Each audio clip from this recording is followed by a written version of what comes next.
This video is going to be for all of you Venus and Pisces people. So I want to start off by breaking down what Venus represents. And so I have these beautiful cards that I made. And so I'm just going to throw out some keywords. So appreciation, desire, your values, intimacy and affection, harmony, attraction, your mannerism, the love, the want, the pleasure, what makes you feel a sense of peace, the way your love languages and your charm. And on a more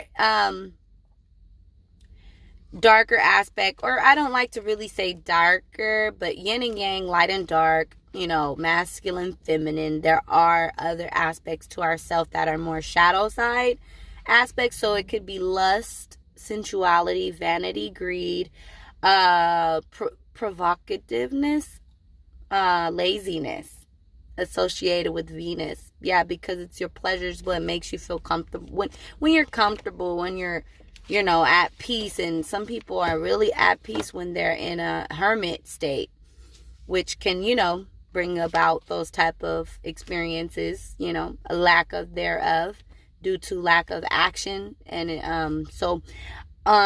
inconsistency and seduction. So that's Venus, right? Okay, so basically, if your Venus is in Pisces, what this does is it gives you, Pisces is the mutable water, okay?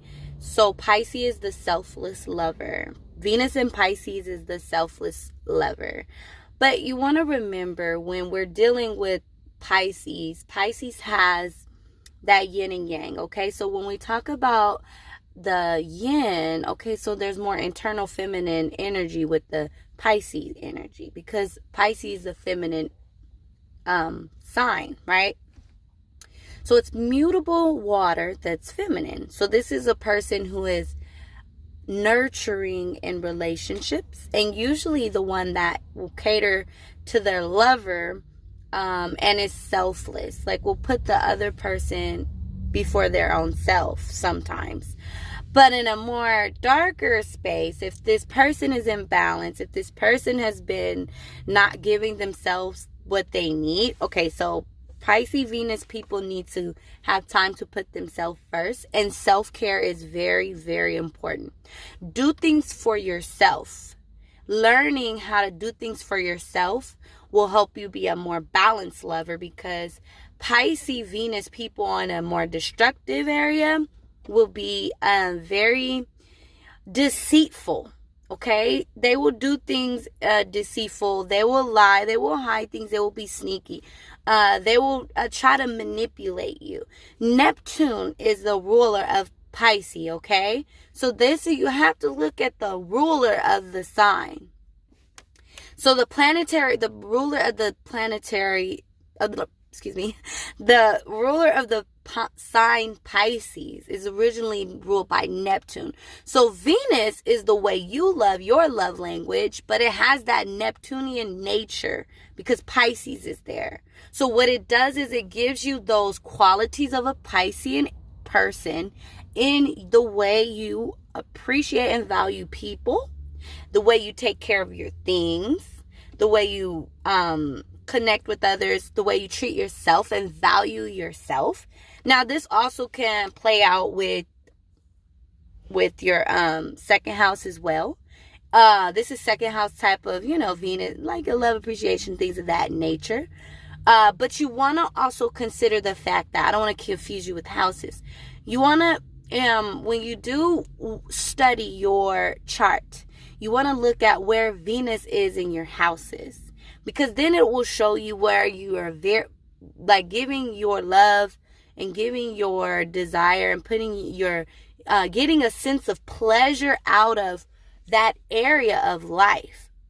So that area of life will provide for you a sense of happiness, and it will stimulate your desire. So that's going into more houses. But when we're talking about just the overall modality, we're talking about mutableness. So this is a person who in love You're mutable. You blend in with the relationship. You become one with your partner.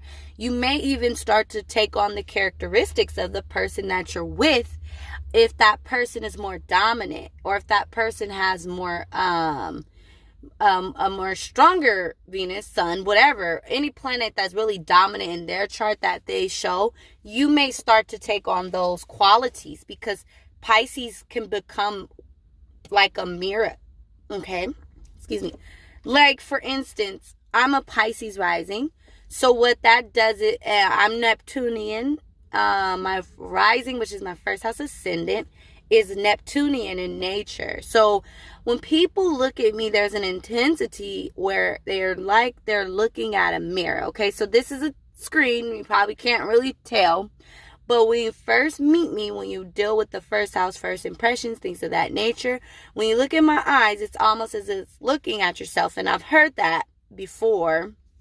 Interesting enough. But okay, so when we're talking about Venus, this is a personal planet, but it's a tool. It's not what your sun, moon, and rising is action and being shown.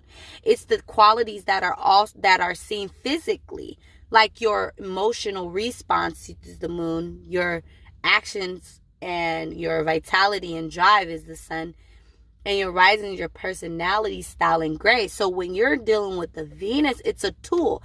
It's what's activated when you're demonstrating love or desire for something. Okay, so when you have your Venus is in Pisces, the way you go about demonstrating love is usually shy in nature initially.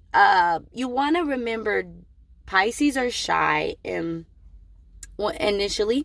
They're not as confident to take forth action because they're so sensitive to people. Okay, so this is a Venus and Pisces person is sensitive to anyone that they find attractive. They may be shy to express their love, and it may be a very inner wave of water, okay, that's just so passionate and wanting to desire to reach out to that person and express how they feel, and with romance. Okay, Venus and Pisces people can be very romantic because they're sensitive.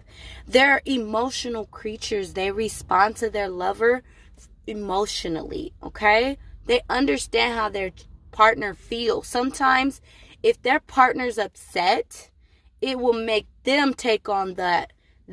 Okay, so their partner being upset can affect them in a number of ways. One, it can make them upset, so they don't even know that those are not their feelings. Pisces Venus people take on their lovers' feelings because they lack the ability to differentiate what is theirs and others, because it's a oneness, a connectedness. That's how water is. But that's even more so prominent with the Pisces because it's mutable water. So these are people who are very connected to their lovers' emotions as if they were their own.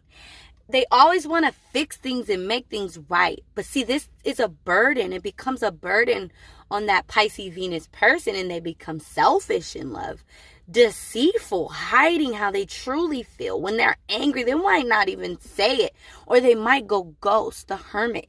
These are the people who disappear when they're very upset, angry. They may go to someone else and vent all of their love and expression to someone else. Excuse me, not love and expression, that inner pent up frustration and anger. And in the act of doing so, they may create a new affection for another person. So this is more negative, darker signs. Let me know too if you guys are Pisces Venus. Let me know in the comments how you play out that how you play that balance out, of knowing how to what activated you getting your knowing. Was it maturity that taught you how to understand that these aren't my feelings, these are my partner's feelings, or this is my parents' feelings or my siblings' feelings. This isn't my feelings. What helped you through that? You might be able to help someone else when you share what helped you get past that. Because remember, Neptune in nature becomes disillusioned. They are, it's the sign of out of this reality, the unknown, the subconscious. So when a person's Venus is in Pisces, they're very tapped into and connected to another person. Even psychically, these are your lovers who are intuitively attentive to the response that a lover is feeding to them. You guys are very good at knowing how to give pleasure. Very good at that, because you guys are sensitive to the way the person feels. You're tapped into the emotional realm. Okay, there's different realms: physical, spiritual, mental, emotional. You guys you embody that emotional realm. The only water sign that is fish in water. Okay, the other water signs are either on the sand, crawling around, maybe in and out the water, and some aren't even in any water. Okay, well, there's not some, it's only two: Cancer and Scorpio. So Pisces is in that water. Remember, water, it's shallow, but it can get deep. So these are lovers who need to feel an infinite connection to the people that they choose of their liking. Okay, these are people who need to be connected on an emotional level and on a spiritual level. They look for that. They look for the person who is very, okay, Venus, okay, this is a more darker level, because see, intuitiveness gives you, when you're tapped into that, you get ideas and things from the ethers. Okay, so like, we look at the light and dark side of it. Venus in a negative aspect, dealing with sexuality.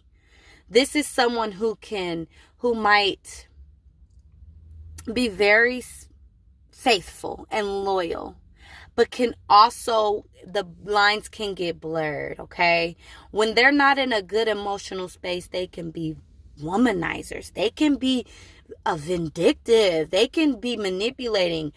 They're the opposite of womanizers with women. I don't know that word, but with women, or vice versa, men that date men or whatever, women that date women, anyone with the Venus in Pisces, when they're balanced, they can have that devoted love, that inherent attraction that it lasts for a long time. But when they're in balance, it can blur the lines on what they feel that they deserve, because they could be self-righteous. If they feel like they're not being catered to or loved in a certain way, they can do some things with cheating involved. And it's all due to a disillusion. They can lose their mind and things. They may love to drift off into fantasy. They may want to play out their fantasies. Role play, okay? Okay. So let me know what you think about the video. It's getting kind of dark, and I don't want to like keep the video if you can't see me like that well. But so let me know what you think and how you've experienced Venus and Pisces in your lifetime. How did you get that balance of understanding you are separate from others? And how did you get your strength? Because Venus and Pisces people get their strength over time. Eventually they get their strength and they become their own, but they never lose that connectivity. That's a gift. Okay, so let me know what you guys think in the comments below. Thank you for tuning in to Universal Love Law.